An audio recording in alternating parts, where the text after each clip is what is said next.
Не бе, трябва една гума да е там, бе. Добре, дай така, ма така. И сега ще ти кажа, дай. Мина.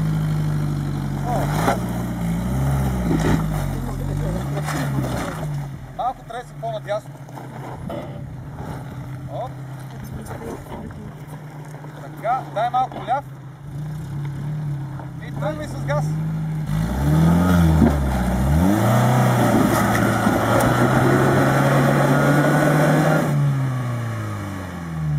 И аз сега тръгни бавно.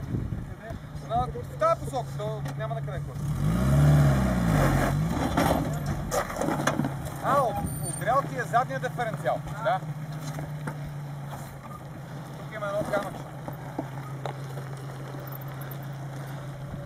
Значи трябва насам. Не, тук става много отвесно. И така се срещу камъка, толкова гумата на ръба ще спукаш.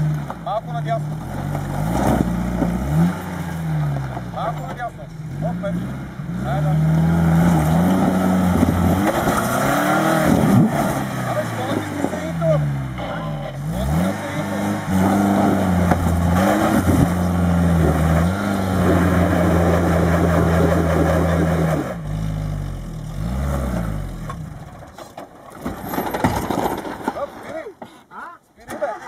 Спири, че назад е лошо.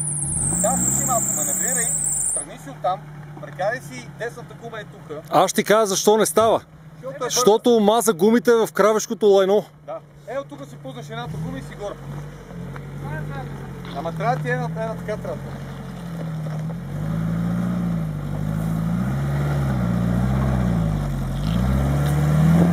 Дай. Ще падна. Давай, ще падна с лично, дай.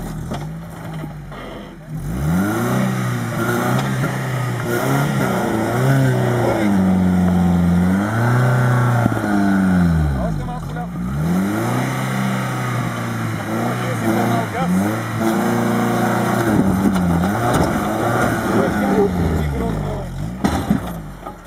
Как подскочи грозно?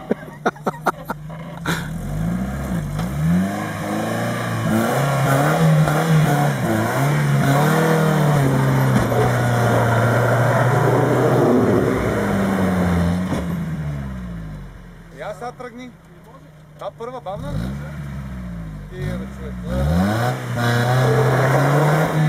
Диференциал си само клепиш. Дай назад. Виж? Май трябват редукторни мостове. Що му опира диференциала? Закари си газа е там, по диагонала и тръгни просто бавничко. Виж? Предлагам да спрете да тормозите колата. Абе ти. Аре бе, не мога да се кажа, че тук с колба съм се качвал, бе. Просто мощност не мога да му стигнеш. Да. Предавка. Витарите май не стават за скално катерене. Карата където си ти. Ти бавничко, с пуснал се един, просто не спири, ето.